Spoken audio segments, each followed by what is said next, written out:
Plus Generation. Halo teman-teman, welcome back to Undergo TV. Yes. Tadi hari ini kita bakal bahas topik yang luar biasa, dibahas sama orang yang sangat luar biasa. Jadi kita mau bahas apa sih, Run? Sebelum itu, kita kenalin dulu orang yang kayak gimana sih yang bakal kita wawancara gak tuh? Ya, jadi yang bakal kita ajak ngobrol ya. Oke. Jadi beliau ini adalah orang hebat se-Bandung Raya. Bandung Raya. Dia tuh adalah seorang leader youth pastor di Bridge ICC Bandung. Dan dia punya pribadi karunia yang sangat luar biasa yang hari ini kita bakal bahas. Jadi dia tuh orang ganteng banget, teman-teman. Itu rambutnya cepak rasul ya, gitu bener ya. banget ya, humble banget, generous banget. Inilah kita undang. Namanya please welcome Pastor William Oy. Hai guys. Pastor William Oy atau Oy? Dibacanya William harusnya Pastor William gitu. Wi. Oke, tanya dulu dong kabarnya. Gimana kabarnya nih? kok? Kabar Kita panggilnya kok aja ya. Kok aja biar lebih friendly lah ya. Yes. ya, kabar baik, sehat, apa lagi? Good. Luar Good biasa condition, I lah ya. think. Luar biasa lah. Good. Good job lah ya. Good job. Oke. Jadi hari ini tuh aku tuh banyak pertanyaan-pertanyaan yang sebenarnya aku bingungin dan hari ini aku pengen nanya ke Koko. Sure. Kan Koko tuh katanya luar biasa banget ya sih. Luar biasa ya. Punya bisa baca pikiran orang. Kayaknya saudaranya Sarah Wijayanti. Sarah Wijayanti. Ngeri banget ya. Nah, aku tuh pengen aku tuh kan waktu dulu tuh pernah nonton konten-konten yang kayak memasukin roh halus, apa roh jahat atau makhluk halus dengan gampang banget, kayak kita diem aja langsung dimasukin gitu. Terus jadi orang tersebut tuh pengen nanya-nanya tentang makhluk halus, dia ngundang makhluk halus dengan gampang. Menurut Koko itu bener nggak sih atau make sense nggak sih? Emang bisa semudah itu ya? Gitu? Iya semudah itu. Possible. Kenapa gue bilang possible? Karena Bible catat itu, oke? Makanya ada banyak hal di Bible yang dia bilang gini, jangan memanggil roh nenek moyang, betul? Jangan memanggil roh-roh lain. Nah, Bible catat itu, oke? Dan kalau misalnya sampai dilarang, jangan jangan melakukan apa sih, baca mantra gitu. Mantra-mantra. Iya, terus apa lagi tuh yang kedukun-dukun gitu. Betul. Dan terus apa sih, menerawang ke masa depan tuh apa namanya? Ramalan. Meramal lah. Anyway, Bible catat itu, oke?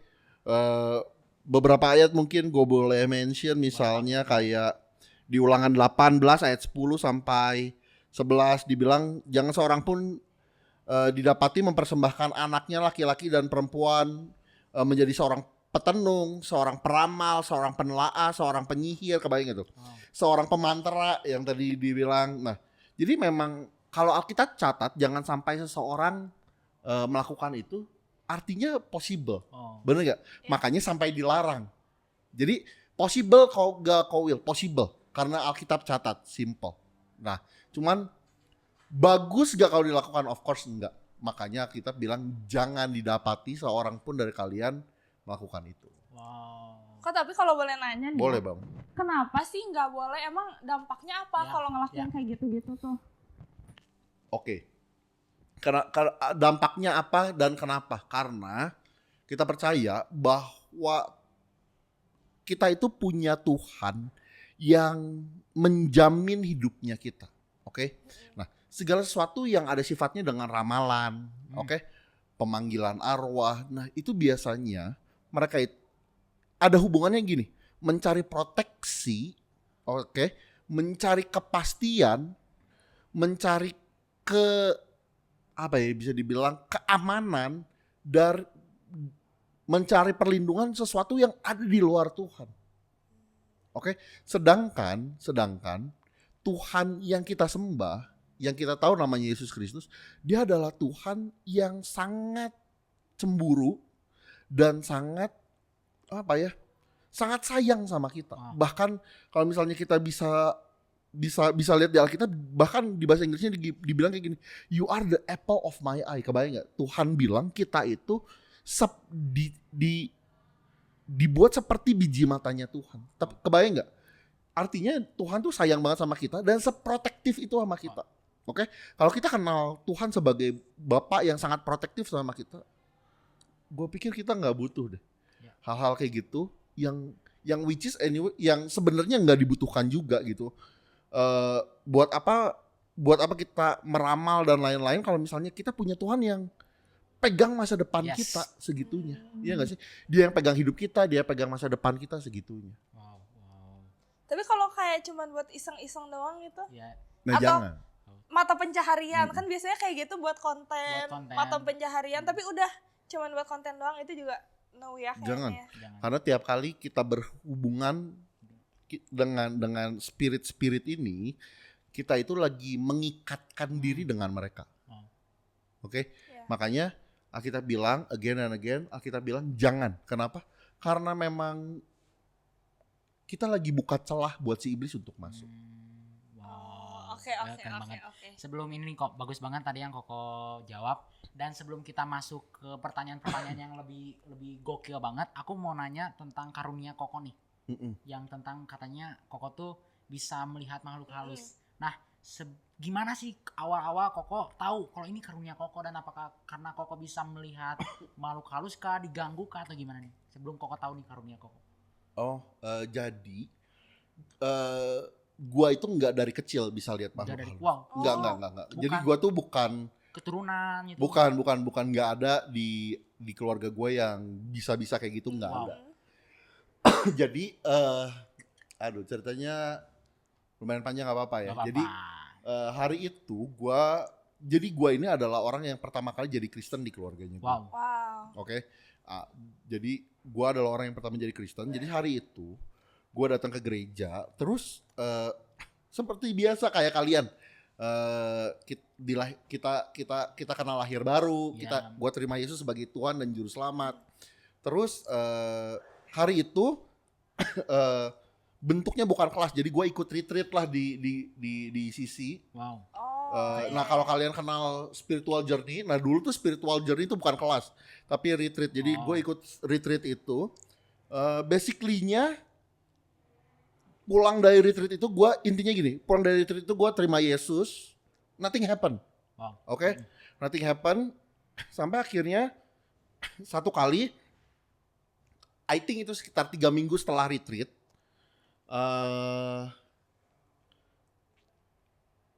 tiba-tiba gue pergi ke doa pagi. Jadi hari itu kita ada doa pagi, gue pergi ke pertemuan doa pagi itu.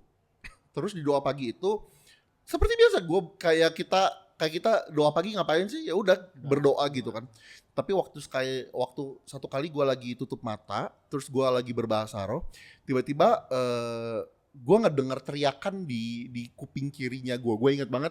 Jadi gue lagi berbahasa roh, terus pas lagi merem, terus tiba-tiba ada yang teriak di kuping kirinya gue. Gitu. Jadi gue buka mata, terus gue pikir ya mungkin orang sebelah gue tadi bersin gitu. Gue nggak tahu. Positive thinking banget ya. Iya kan? Bersin ya. Karena jam 6 pagi, jadi gue nggak berpikiran sehoror apa itu. Jadi ya udah. Gue tutup mata lagi. Tiba-tiba di sebelah kanan gue ada yang teriak. Gue buka mata, gue lihat semua orang lagi berdoa.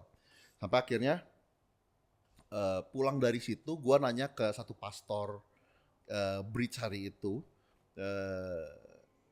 Hari itu Pastor David yang hari ini jadi lead pastornya Jakarta. Enggak kok. Oh. Amin. Kalau Pastor David yang di Jakarta, teman-teman. Iya, nah udah gitu, jadi gue nanya ke beliau, gue ceritain bahwa Pastor kenapa ya tiba-tiba ada yang teriak di kuping gue, kata gue. Gimana Will ceritanya? Jadi gue coba ceritain, terus beliau bilang gini, mungkin itu teriakan generasi. Dan mungkin juga Tuhan mau reveal something new to you. Kata dia. Pastor David cuman bilang itu. Cuman start dari mulai titik itu, mulai gue lahir baru sampai akhirnya gue doa pagi tadi. From that moment on, gue ngerasa gue mulai melihat hal-hal yang sebelumnya gue nggak pernah lihat gitu aja. Kayak gimana nih? Kalau boleh lebih detail? Boleh. Jadi di awal-awal gue mulai melihat makhluk-makhluk yang mungkin yang awalnya tuh gue mulai melihat apa yang teman-teman lihat lah, kayak apa yang teman-teman lihat di apa tuh di konten-konten horor itulah.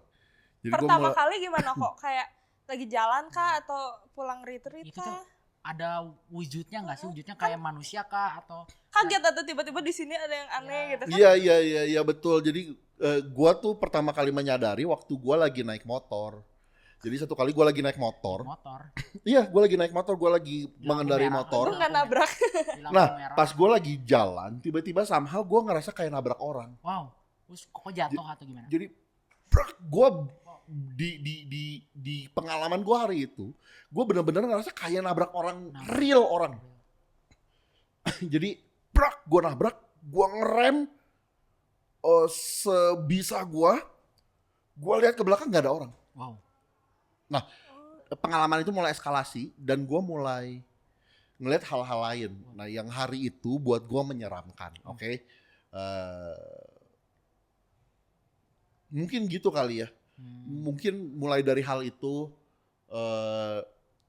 mulai dari titik itu pengalaman gue dimulai. Gitu. Gue keren banget. Aku mau nanya kok, kalau di sini ada nggak ya? Ini nggak sih? Ini. Ya. Tapi kok kan lihat di sini ada nggak ya?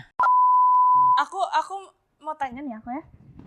Hal-hal kayak gitu tuh ada yang merugikan nggak sih? Soalnya, aku mau cerita sedikit nih ya teman-teman ya. Boleh. Jadi nenek aku juga dulu sempat punya karunia kayak gitu. Ceritanya tuh dia awalnya kayak penakut banget.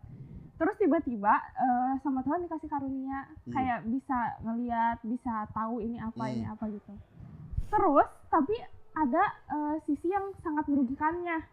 Contohnya setiap dia kayak ngebantuin ngedoain rumah orang atau ngedoain orang yang ada hantu apa gimana, itu tuh jadi om aku tuh yang paling terakhir emang kayak agak kurang gitu, agak kayak bisa dibilang cacat lah.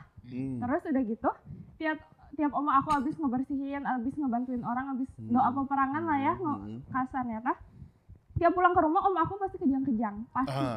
Jadi kata oma aku tuh hantu tuh nyerangnya ke keluarga yang paling lemah kata gitu.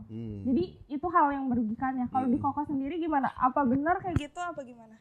Jadi merugikan atau enggak ya? Menurut gua mungkin. Nah makanya penting banget tiap kali gua melayani, terutama yang ada hubungannya dengan karunia gua untuk deliverance dan inner healing, gua selalu tutup bungkus diri gua, orang yang melayani bersama gua, dan keluarganya kita. Keluarganya kita itu keluarganya gua dan keluarga yang melayani sama gua. Kita selalu tutup bungkus. Kenapa? Karena si iblis nggak pernah seneng dong kekuasaannya diobrak-abrik, bener nggak sih? Iya. Jadi mungkin merugikannya tuh lebih ke arah dulu sih gua ngerasa sempat ada di titik gua ngerasa kayak gua sangat nggak mau karunia ini sebenarnya. Jadi gua nggak meminta karunia ini. Jadi di awal-awal gua merasa cukup terganggu sih sama karunia yang gua punya. Jadi tapi gue jadi panjang, cuman merugikan atau enggak gue bisa bilang enggak ya, karena gue selalu tahu bahwa setiap kali gue melayani gue pasti tutup bungkus orang-orang yang tapi kok bisa nggak sih mendefinisikan wujudnya gitu, atau emang nggak ada wujudnya, atau kayak bayangan kita ini warna hitam-hitam atau gimana sih? Soalnya ada yang bilang kalau makhluk seperti itu tuh katanya cuman energi. Ya ada itu, ada yang katanya badan doang tapi nggak ada kakinya. Iya katanya. Jadi intinya gini, segala sesuatu yang ada di dalam dunia roh itu mereka bebas merepresentasikan dirinya seperti apa. Jadi mereka itu bisa memanifestasikan dirinya jadi apapun, karena sebenarnya in spiritual realm bentuk itu nggak terlalu matters. Oke? Bentuk itu nggak terlalu matters di spirit. Jadi kalaupun mereka merepresentatifkan dirinya jadi hal-hal yang menyeramkan, ya sangat bisa. Gitu. Oh berarti kayak aku pernah dapat cerita dengan teman-teman aku juga, katanya dia tuh bisa jadi orang yang sama gitu. Kebayang gak sih? Kayak Iya. contoh dia jadi Arwen gitu. Double ganger gitu ya. Menyamakan sama orang gitu. Emang ada yang kayak gitu-gitu? At some point, ya. Wow. Wow, takut juga ya. Kok tapi Arwen ini bukan ya? selalu jadi pertanyaan ya buat aku ya.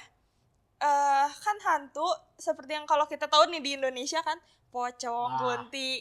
Itu tuh kayak kita meninggal terus roh kita gentayangan atau kayak itu mah emang diciptainnya gitu. Soalnya yang bikin aku bingung tuh kan kalau di Kristen sendiri kita percaya ada yang namanya Hades atau alam roh. Terus sangat bertolak belakang dong, kenapa nggak ke Hades, kenapa berkeliaran di bumi? Ya, Oke. bajunya Jadi- dari mana juga itu kan. Jadi gua sendiri kalau gue baca Alkitab dan gua lewat pengalaman-pengalaman yang gua alamin, gua personally gua nggak percaya adanya hantu.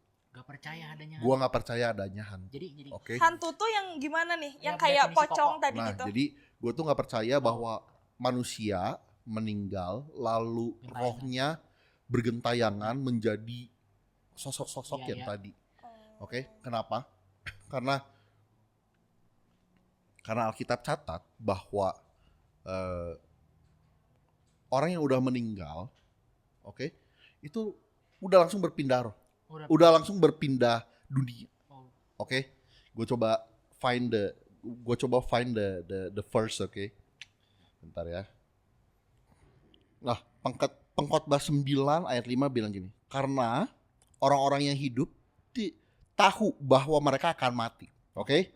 Tetapi orang yang mati tidak tahu apa-apa. Tidak ada upah lagi bagi mereka, bahkan kenangan kepada mereka sudah lenyap. Intinya Alkitab bilang kayak gini, orang yang hidup dan yang mati udah gak ada hubungannya. wow. Oke, at the moment kita meninggal, kita berpindah alam. Oke, nah terus gimana kok kalau misalnya tadi kok terus dengan pertanyaan tadi kan bener. Jadi kalau hantu-hantu itu gimana? Nah, jadi gue sangat percaya bahwa Tuhan itu nggak menciptakan roh manusia jahat, Ya. iya dong. Ya. Kalau masa sih Tuhan menciptakan sesuatu yang jahat buat Ya. terus udah mah jahat ditaruh di dalam kita. Oke, kita harus mengerti bahwa sifat utamanya Tuhan itu baik. Tuhan itu nggak bisa jadi lebih baik. Tuhan itu nggak bisa jadi kurang baik. Tuhan itu baik dan itu sifatnya dia. Dan Tuhan itu bergerak sesuai dengan sifatnya. Oke, kenapa dia nggak bisa jadi lebih baik atau kurang baik? Karena baiknya Tuhan itu udah maksimal. Oke, dan kalau kita tahu bahwa Tuhan baik, possible gak dia ciptain roh kita jadi jahat? Enggak. Iya gak sih? It just a make sense, oke? Jadi nomor satu itu. Jadi gua personally gua nggak percaya bahwa ada roh manusia yang bergentayangan di sini. Terus gimana kok Ya. dengan sosok-sosok yang muncul yang tadi Koko Yes. lihat di awal-awal? Gue mau bilang, can you imagine? Oh. Jadi sepertiga malaikat surga yang berubah jadi iblis ya ada di bumi. Oh, hari ini. berarti itu tuh keren banget. Terus keren banget. pertanyaannya sekarang, roh yang meninggal kemana? Apa benar ada Hades? Ya. Atau Jalan-jalan itu. Kemana di gitu? alun-alun. Jadi katanya kalau kita membangun suatu rumah sakit atau apapun, kita harus namanya tumbal proyek.